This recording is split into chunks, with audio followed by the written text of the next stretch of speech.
dalaga mo, Flor, oh. Hanggang ngayon, kailangan pang subuan. 15 years na siyang nandito, pero wala pa rin pinagbago. Eh, di ba nung isang araw sumigaw din siya? Kaso bumalik din siya sa dati. Hindi na naman umiimik.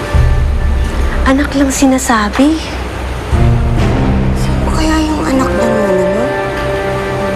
Ano kayang nangyari sa kanilang mag-ina? Bakit nagkaganyan si Juana?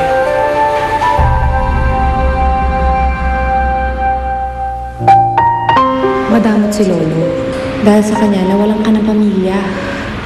Jenna, siyang may kasalanan ng lahat ito.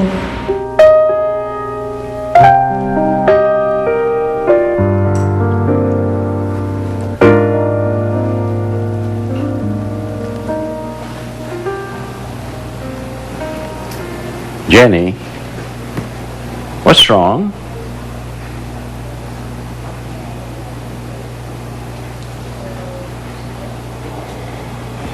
Bakit hindi niyo sinabi sa akin ang totoo, Lolo? Anong totoo?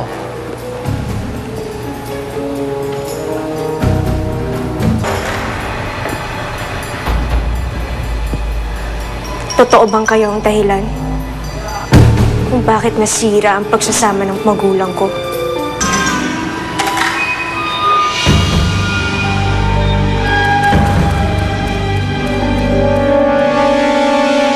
Hindi ako susuko.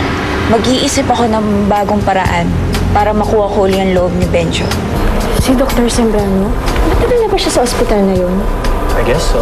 Matagal na ba siyang doktor ni Aling Juana? Bakit ba curious ka sa kanya? Siguro dahil pareho kaming nahiwalay sa pamilya. Ang anak ko. May naaalala na ako kayo tungkol sa anak niyo.